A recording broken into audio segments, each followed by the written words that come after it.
In this video, we're going to take a look at the remainder theorem and its application.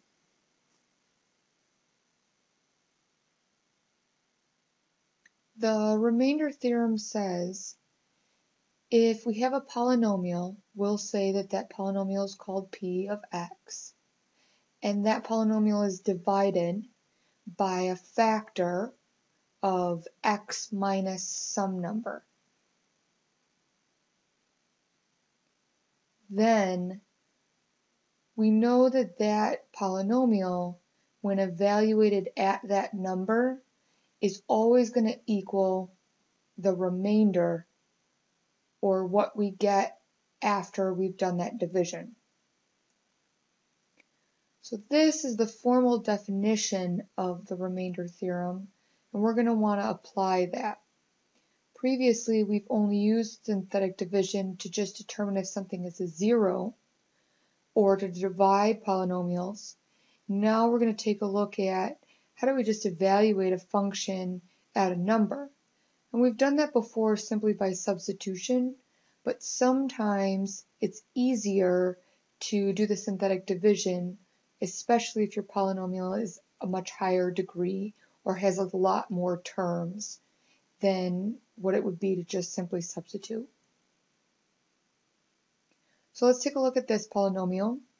It's defined as x cubed minus 3x squared plus 5, and we're asked to evaluate this function at the value -2. So we want to find p of -2.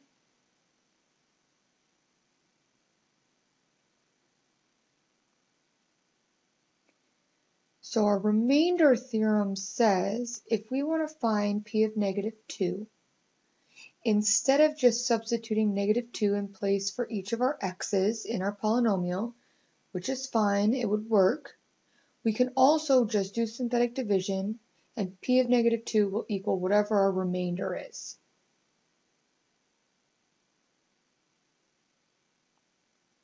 In other words, p of -2 will equal our remainder when we divide p of x by x minus our -2. In synthetic division, we don't actually divide by x minus the number, we just divide by that number. And so we're going to actually do the synthetic division now. And so this is our work kind of off to the side. So we're going to use synthetic division to find our remainder. Remember that we don't divide by x minus the number in synthetic division, we just use that number, so -2 goes out front. We also want to remember to include 0 for any missing terms. And so to complete my synthetic division, I bring down the first term, multiply, and then add. And when I do that, I end up with a remainder here of -15. So what this tells me for my answer is that p of -2 is in fact equal to -15. So if I would have substituted -2 in for every x value up above, I would have gotten -15 as my final answer.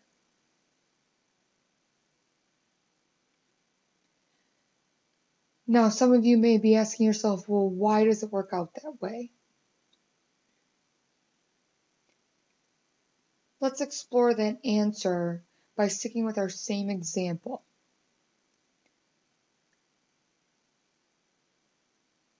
So if we still define our p of x function using the same polynomial, x cubed minus 3x squared plus 5,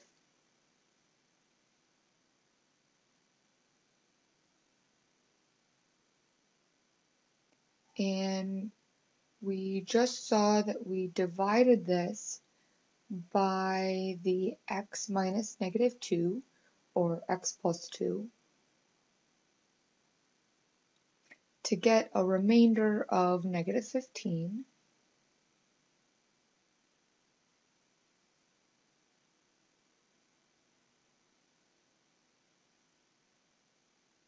then what do we really know? Well, we know in general that if we have a function, that function is going to be equal to the quotient, so whatever our answer is, or our polynomial that we get after we divide, we know that it's equal to that quotient times our divisor, or whatever we divided by, in this case x minus c, and then plus our remainder. Or, in our particular case, that would mean that our function is equal to what we got after we did the synthetic division, so that was x squared minus 5x plus 10, times what we divided by, which was the x minus the negative 2, or x plus 2, and then plus a negative 15, or I'm just putting negative 15, or minus 15. So, if we actually wanted to evaluate this p function at negative 2, then when we go to substitute this negative 2 in, we end up replacing every x value with negative 2.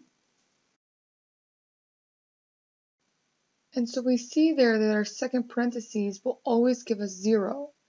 So whatever that quotient is, whatever number it is, it's going to be multiplied by 0, which is going to give us 0, minus our 15, or minus our remainder in this case. And that still just gives us negative 15.